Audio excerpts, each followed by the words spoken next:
Vietnam has A crazy long history. Ancient kingdoms മുതൽ Chinese rule വരെ. Then French colonization happened and Ho Chi Minh led the independence fight in 1945.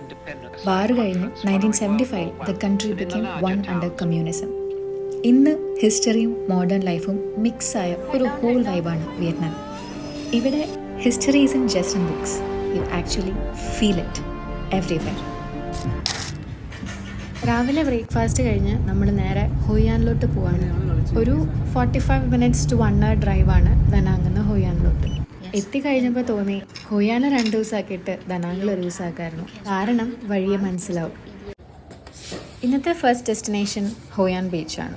And the best part is V are going on A cycle.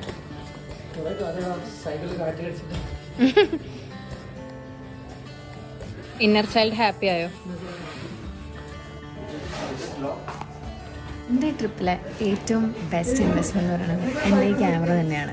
കുറേ മാസങ്ങളുടെ റിസർച്ചിനും റിവ്യൂസിനും ശേഷമാണ് ഞാൻ ഈ camera എടുത്തത്.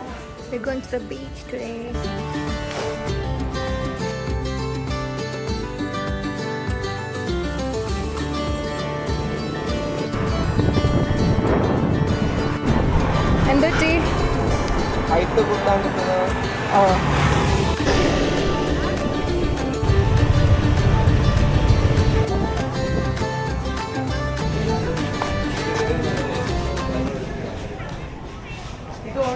Thank you. Crowd ആയിട്ടുള്ള ബീച്ചാണല്ലോ.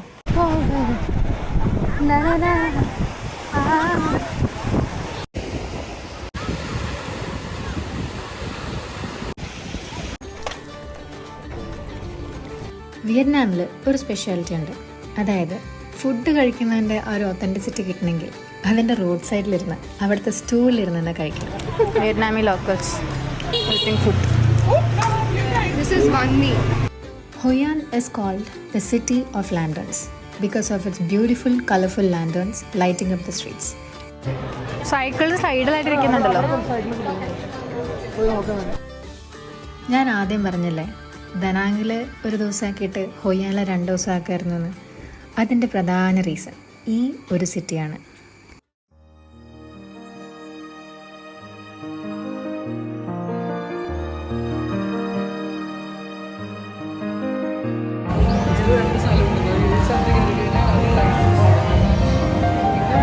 The best city we find Vietnam.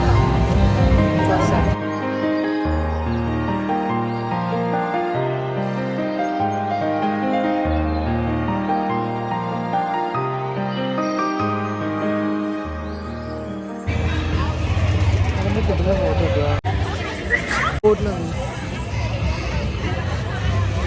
കിരീടമാണോ? കിരീടം അല്ല, land.